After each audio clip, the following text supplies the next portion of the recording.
Hi, it's time for another Panda review, and today I'm going to be taking a look at Enslaved on the PS3. It's a story-driven action-adventure game in the third person, very similar to, well, it's not quite as good as Uncharted, but it's in the same sort of vein, mixed with a bit of a hack and slash. I'll need to show it off.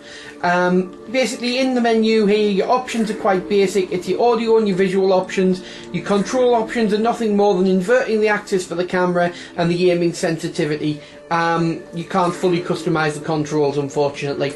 I'm also going to show you the downloadable content. There's only one available at the moment, which I will go into and explain a bit later on.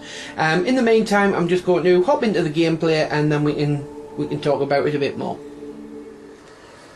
Okay, at the start of the game, well, pretty much throughout the entirety of the normal game, you play as Monkey, who you've got a rather strange relationship with the girl that you're enslaved to, called Trip, I think she's called, or Tip. Either way, the two of you must get from one area of the level to the other, and basically you've got to protect her. She can't do a lot of combat stuff, so you've got to do all the fighting. She also can't jump as high, or she's not as acrobatic as you are, so in certain sections you've got to throw her from one platform to the other, things like that. It's got a lot of jumping sections like an Uncharted type game or a Tomb Raider type game. The combat is mainly hack and slash, although you can get the staff weapon that I haven't got any ammunition for at the moment, and you can fire plasma bolts and stun bolts as you get through the process, through the game. I've just bumped into some mechs, so I'll try and show off a bit of the combat straight away. I don't think this is what I'm supposed to do, but I'll try and show the combat off anyway. You basically got two buttons that you can use. It's square and triangle, and there's not really a great deal of combinations you can do. Some of the mechs can block, so you can do charge up attacks and that sort of thing. It's not exactly rocket science. It's not the most, in-depth combat system, but it does a job and it works. You can also collect these little orange orbs, which you might have seen me collecting there, and if I come across any more I will show you. They're like a currency in the game, and Trip can upgrade your abilities, like give you extra ammunition, or you can get more health, you can get more shield, that sort of thing. But that's basically the whole point of the game. The main part, it's story driven. As you can see here, we're at a dead end. Trip can't get past, so I have to lift up the car so she can get past.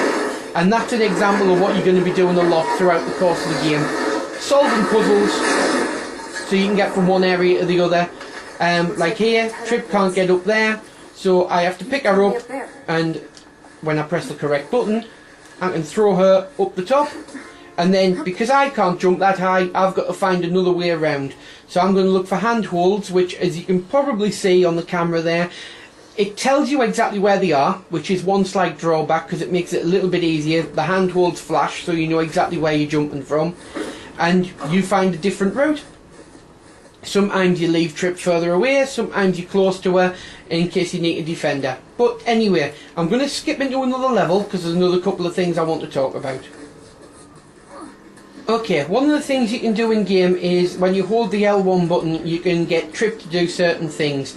It's kind of blocked out at the moment, unfortunately, but you can get her to cause a distraction for you, or you can get her to look in certain places, or you can instruct her to move if you need her to move, and that sort of thing. There's also sections where if there's rails and you've got to control things, you can tell her to move it left or move it right, that sort of thing.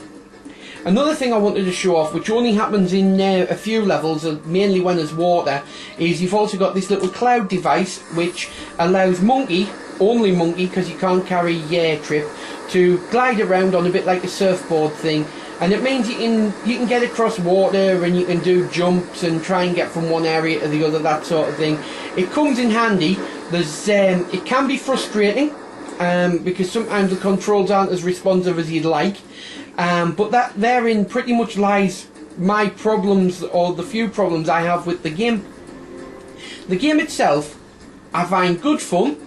I think a lot of it works, but there are certain sections which will have you tearing your hair out just because the camera doesn't work the way you want it to work, or there's a tiny bit like you can't see where you want to go, or you're jumping blind and then you've got to wait 20 minutes for the loading section to load, and then you can move on to the next part and that sort of thing. And it can be very frustrating when it does that sort of thing to you. There's also a couple of sections where you've got to fight like bigger mechs, and you've got to kill them a certain way, and you can catch them by using the cloud, that sort of thing. It's one of those games. It has some good points, but it has some frustrating points. One thing to mention before I move into the DLC, the game's length, you're looking at about 15, well, it's 14 chapters, of which they take you on average of about 30 to 40 minutes per chapter minimum. Some of them, one of them took me about an hour and 10 minutes, but then again, I'm probably not as good at the game as other people. But it's just one of them. You can explore, you can collect things, you can upgrade your character. There's nothing brand spanking new here, but a lot of what it does well. Anyway, I don't want to spoil the game or anything, but about 2/3 of the way through the game you're going to meet a character called Piggsy, and I have to mention him because he is the sole focus of the DLC, which is where I'm headed now. Okay, the DLC centres around Piggsy, who, as I say, is a character that you meet so far through the main part of the game. Now, one thing you'll notice straight away is the gameplay mechanic when you play as Piggsy is completely different to that of the main game. For starters, he does have a gun rather than hand-to-hand combat, but he's nowhere near as athletic as Monkey, so you've got to do different things that way. And you've also got the fact that you need to be stealthy, hide from the mechs, otherwise they'll jump you.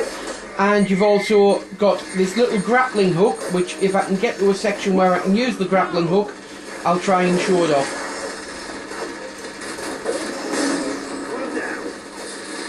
Okay, scratch that. The section I'm up to now is actually going to make it rather difficult to show off that grappling hook. But basically what you'd need to do in this sort of area, you've got lots of mechs, they're all shooting at you, they all know where you are, so you need to first of all distract them, hope that some of the mechs will take each other out, and then you've got to use your sniper rifle to take the other mechs out as quickly as you can. And it's that sort of thing. The gameplay mechanic is completely different to that of the main game.